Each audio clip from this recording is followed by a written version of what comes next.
Hello friends, Radhe Radhe, हर हर महादेव। मैं मीनाक्षी एक बार फिर से आपके सामने अपने अगले वीडियो के साथ प्रेजेंट हुई हूँ। तो चलिए वीडियो शुरू करने से पहले बताइए आप सभी लोग कैसे हैं। I hope you are happy and healthy. तो चलिए इसी के साथ मैं बताती हूँ इस सेशन में हम किस बारे में बात करेंगे। जैसा कि पिछले सेशन में हम कुछ psychological hazards of late childhood period जो ओल्डर चिल्ड्रन फेस करते हैं हैजार्ड्स, उनके बारे में चर्चा कर रहे थे। जैसा कि लास्ट वीडियो में हमने speech hazards of late childhood बात की। आज इस सेशन में हम बात करेंगे emotional hazards of late childhood की।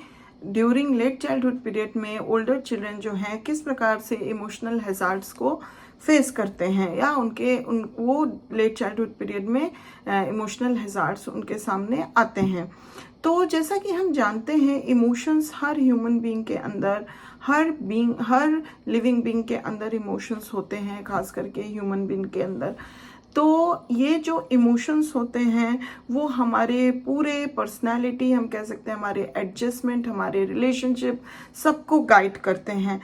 तो अगर इसके चलते अगर हमारे इमोशंस पॉजिटिव नेगेटिव कई प्रकार के होते हैं, उनका बैलेंस होना, उनको स्टेबल रखना is very very important to exist in the social environment.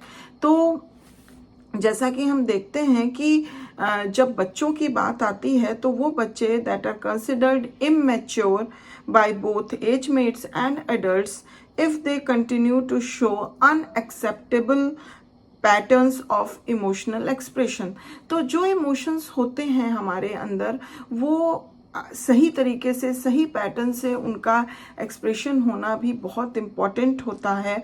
तो वो बच्चे जो अपने एज मेट्स के कंपैरिजन में या फिर एडल्ट्स के कंपैरिजन में बहुत ज़्यादा इमैच्योर इमोशंस दिखाते हैं, इमोशनल एक्सप्रेशंस को शो करते हैं, तो वहाँ वो जो पैटर्न्स ऑफ बिहेवियर उनका होता है या शोइंग ऑफ इमोशनल एक्सप्रेशन वो अनएक्सेप्टेबल माना जाता है। जैसे कि बच्चों के अंदर टेम्पर टेंट्रम्स का होना। बच्चे जब एज वाइज बड़े होते जाते हैं, ओल्डर होते जाते हैं, अगर वो अपने अर्ली चाइल्डहुड पीरियड या फिर यंगर एज का टेंट्रम्स जो है, टेम्पर टेंट्रम्स, उसको हमेशा शो करेंगे तो it is very very unacceptable by the other people. And if such unpleasant emotions, अब जैसे कि कुछ अनप्लेजेंट इमोशंस हुए जैसे कि anger and jealousy, and these are so dominant, अगर वो उनके अंदर काफ़ी डोमिनेंट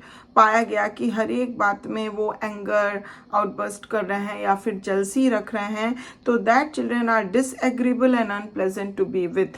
तो लोग क्या होते हैं, ऐसे बच्चों से दूर रहना पसंद करते हैं, उनके किसी भी चीज़ से वो एग्री नहीं होते हैं और उनके रहने पे दूसरों को भी बहुत अनप्लेजेंट सा फील होता है। तो ऐसे लोगों से फिर लोग दूर भागते हैं, दूर रहना चाहते हैं, क्योंकि अगर हम अपने इमोशंस को बैलेंस नहीं रखेंगे, अगर हम अपने इमोशनल एक्सप्रेशंस को सही तरीके से, सही पैटर्न में शो नहीं करेंगे, एक्सप्रेस नहीं करेंगे, तो that is unacceptable by the society, by the adults, by the peer group.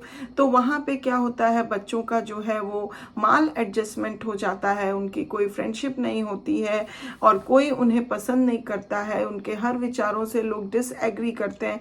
तो ऐसे चिल्ड्रन जो हैं, मतलब जो उनके अंदर अभी भी एंगर आउटबर्स्ट या टेम्पर टेंट्रम्स देखने को मिलते हैं, भले वो एज वाइज बड़े हो गए हैं, बड़े होते जा रहे हैं, तो ये चीज़ उनके लिए एक बहुत बड़ी कठिनाई लेकर सामने आती है, जिसको कि बच्चों को कोप अप करना इज़ वेरी वेरी इंपॉर्टेंट। और उसमें उनके पेरेंट्स और एल्डर्स का जो है वो सहयोग, support is very very important कि कैसे हम उनके इमोशंस को स्टेबलाइज करने में उनकी हेल्प कर सकें। Otherwise it may be very very dangerous to in the developmental task of other stages also, and वो लेटर ऑन के भी बच्चे के एडजस्टमेंट्स में बहुत ज़्यादा दिक्कत ला सकता है। तो इसलिए इमोशंस का जो है स्टेबल होना इज़ वेरी वेरी इंपॉर्टेंट। तो इस सेशन में हमने देखा कि किस तरह के इमोशनल हैजार्ड्स जो हैं बच्चे फेस करते हैं during the late childhood period. तो I think you will get the good information with this video. I will be back soon with the other next very informative video. So I request you people, if you haven't subscribed my channel, please subscribe it, and to get these kind of videos very easily later on also. And if you have any comment, any question, any query regarding any kind of information, please give it to the comment box. I'm very much happy to give you the response, and please be contacted with me to get these wonderful videos later on also. And thank you very much for watching this video till the end, and I'll be back soon. Till then, please take good care of yourself. Bye bye.